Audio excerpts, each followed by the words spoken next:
श्री शिवाय नमस्तुभ्यम। नमस्कार दोस्तों, एक बार फिर से आप सभी का चैनल में स्वागत है। दोस्तों, जैसा कि हम लोगों को उम्मीद थी कि पूज्य गुरुजी पंडित प्रदीप जी मिश्रा जी इस अधिक मास में हम लोगों के लिए एक विशेष उपाय जरूर बताएंगे, ठीक वैसा ही हुआ। उन्होंने अपनी श्री शिव महापुराण की कथा में एक विशेष उपाय बताया है जो आपको कई वर्षों के बाद करने का मौका मिलेगा। पूज्य गुरुजी ने कहा कि अगर आप ये उपाय अपने घर पर ही करते हैं तो यकीन मानिए आपके जीवन से धन धान्य की समस्या तो हमेशा के लिए समाप्त तो होगी ही। और अगर आपके घर में किसी सदस्य को कोई बीमारी हो गई है, कोई रोग से परेशान है या फिर आप बहुत ज़्यादा संकटों से घिरे हुए हैं, बहुत सारी समस्याएं आपके जीवन में चल रही है, आप धन प्राप्ति करना चाहते हैं लेकिन धन प्राप्ति नहीं हो रही है, आपका दुर्भाग्य लगातार बना हुआ है, तो गुरुजी ने कहा कि आपको कई वर्षों के बाद यह मौका मिल रहा है, आपको यह उपाय जरूर करना चाहिए। तो चलिए जानते हैं क्या वह, लेकिन उससे पहले प्रार्थना है, अगर आप चैनल पर नए हो तो चैनल को सब्सक्राइब कर दीजिएगा। देखिए, पूज्य गुरुजी ने अपनी कथा में बताया था कि अधिक मास एक ऐसा मास होता है जिससे कोई भी देवी कोई भी देवता स्वीकार नहीं कर रहे थे। तब अधिक मास ने महादेव की पूजा करके उनको प्रश्न किया और महादेव ने अधिक मास को स्वीकार किया और सावन के महीने में पड़ने वाला यह अधिक मास हमारी समस्त मनोकामनाओं की परिपूर्णता करता है, ऐसा पूज्य गुरुजी बताते हैं। देखिए, पूज्य गुरुजी ने इस अधिक मास के लिए बहुत ही सुंदर उपाय बताया है। आपको सिर्फ यह वीडियो देखते जाना है और सुनते जाना है, कुछ भी बहुत ज़्यादा समझना का प्रयास नहीं है। आप सिर्फ कुछ विशेष तिथियों अपने मोबाइल पर स्क्रीनशॉट लेकर या फिर अपने कॉपी में या रजिस्टर में लिखकर रख सकते हैं, क्योंकि यह उपाय आपको कई वर्षों के बाद करने का मौका मिलता है और यह आपके समस्त मनोकामनाओं को परिपूर्ण करता है, आपके जीवन के सारे दुर्भाग्यों को समाप्त करके बच्चों के समृद्धि तथा वैभव की प्राप्ति करवाता है। तो चलिए जानते हैं क्या है वह उपाय। पूज्य गुरुजी ने कहा कि इस सावन महीने के अधिक मास में पड़ने वाली 7 तिथियां ऐसी होती है जिन्हें अगर हम ये विशेष उपाय करते हैं तो हमारी सारी मनोकामनाएं बहुत ही जल्द परिपूर्ण होती है। देखिए, इस उपाय के लिए पूज्य गुरुजी ने कहा कि यह उपाय आपको सिर्फ 7 तिथियों में ही करना है।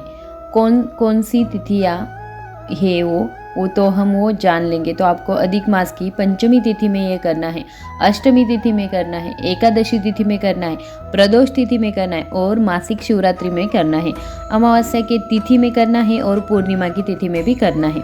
जी हाँ, इन 7 तिथियों में करने के लिए यह उपाय बताया गया है। और देखिए, अगर आप ये उपाय पंचमी को कर सकते थे तो ये पंचमी 6 अगस्त को हो चुकी है। अब कल की जो तिथि है वो है अष्टमी तिथि। तो अष्टमी तिथि में आ रहा है 26 जुलाई को भी हम ये उपाय कर सकते हैं। उसके बाद में 9 अगस्त को भी ये पड़ रहा है। अगर आप यह उपाय एकादशी की तिथि में कर रहे हैं तो एकादशी की तिथि 29 जुलाई और 12 अगस्त को पड़ रही है। फिर अगर आप यह उपाय प्रदोष की तिथि में करना चाह रहे हैं, सावन महीने के इस अधिक मास में पड़ने वाले प्रदोष तिथि में अगर आप ये करना चाह रहे हैं तो प्रदोष की तिथि 30 जुलाई और 13 अगस्त को पड़ रही है। और अगर आप मासिक शिवरात्रि में यह उपाय करना चाह रहे हैं तो मासिक शिवरात्रि 14 अगस्त को पड़ रही है। फिर इसके बाद अगर आप यह उपाय अमावस्या की तिथि में करना चाहते हैं तो अमावस्या की तिथि 16 अगस्त को पड़ रही है। और अगर आप यह उपाय अधिक मास की पूर्णिमा तिथि में कर रहे हैं तो पूर्णिमा की तिथि 1 अगस्त को पड़ रही है। देखिए, ये सारी तिथियाँ आपको बता दी गई, तो आपको जो भी डेट बताई गई है उसी दिन उसी डेट को आपको ये उपाय जो है वो करने हैं। इस उपाय के लिए हमें किधर भी बाहर जाने की ज़रूरत नहीं है। पूज्य गुरुजी ने कहा कि कई क्षेत्र में कई प्रदेशों में बहुत ज़्यादा बारिश हो रही है, इसलिए आप लोगों को यह उपाय अपने घर पर ही करना है।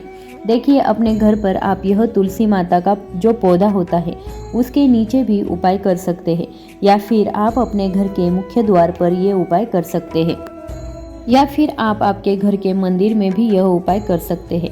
इस उपाय के लिए आपको 5 दीपक ले लेने हैं। दीपक आप मिट्टी के भी ले सकते हैं, या फिर आप अपने घर में शुद्ध आटा मरकर उसका भी दीपक बना सकते हैं। पूज्य गुरुजी ने सिर्फ दीपक के लिए कहा है, आप इन दोनों में से किसी विधि का इस्तेमाल कर सकते हैं। इस दीपक में आपको शुद्ध देसी घी डालना है और साथ ही साथ आप चाहे तो लंबी हुई बत्ती का भी प्रयोग कर सकते हैं, क्योंकि पूज्य गुरुजी ने अपनी कथा में किस बत्ती का प्रयोग करना है यह नहीं बताया है। यानी आप गोल की बाती या फिर गोल रिंग की बाती का प्रयोग कर लेने, या फिर लंबी हुई बाती जो रहती है उसका भी प्रयोग आप कर सकते हैं। तो लंबी दूरी की बत्ती का प्रयोग कर लेने पूज्य गुरु जी हमेशा बताते हैं, अगर आप आपके पूजा घर में दीपक प्रज्वलित कर रहे हैं या फिर माता लक्ष्मी के पौधे के नीचे कोई दीपक प्रज्वलित कर रहे हैं तो उसमें आपको लंबी हुई बत्ती का ही प्रयोग करिए। तो आप इस उपाय के लिए लंबी बाती का ही प्रयोग कीजिए। अब देखिए, आपको ये 5 दीपक ले लेने हैं, इनमें घी डाल दीजिएगा और 5 लंबी हुई बत्ती लगा दीजिएगा। उसके बाद ये दीपक आपको अपने घर के मंदिर के सामने रख लेने हैं और प्रज्वलित कर लेने हैं। दीपक प्रज्वलित करने के बाद फिर ये दीपक आपको आपके मुख्य द्वार पर बाहर रखने हैं।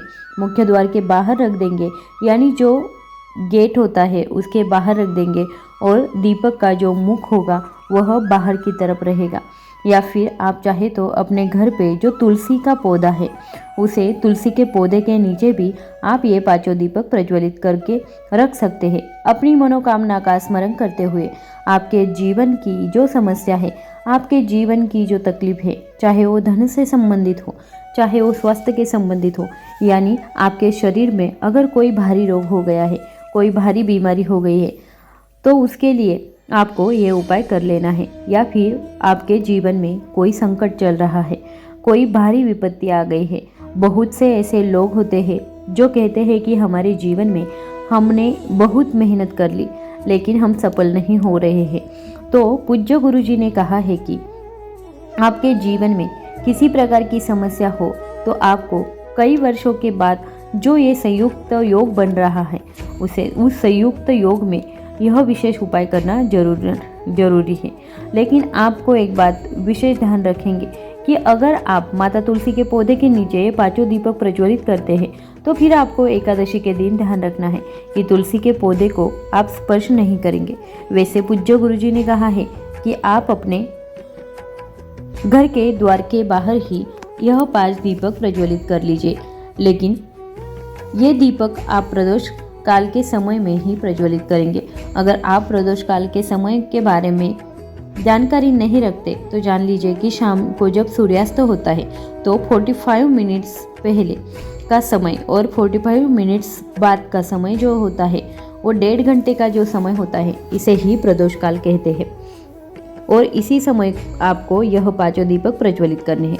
5 दीपक प्रज्वलित करने के बाद मुख्य द्वार के बाहर आपको यह रख देना है और अपनी मनोकामना बोल देनी है। पूज्य गुरुजी कहते हैं कि सावन महीने के इस अधिक मास में पड़ने वाली ये विशेष तिथियां जो आपको अभी अभी बताई गई है, उन तिथियों में किसी भी एक तिथि में अगर आप ये उपाय करते हैं तो गुरुजी ने कहा है कि हम यकीन दिलाते हैं आपकी वो मनोकामना महादेव जी पूरी करेंगे, जल्द ही पूरी करेंगे। दोस्तों, ये उपाय आपके लिए बहुत ही खास होने वाला है, बहुत ही आसान उपाय है। अगर आपके जीवन में तकलीफ है, दुख है, कष्ट है तो यह उपाय आप जरूर कर लेंगे। अगर आपको जानकारी अच्छी लगी होगी तो वीडियो को लाइक, शेयर और सब्सक्राइब कर दीजिएगा। श्री शिवाय नमोस्तुभ्यम।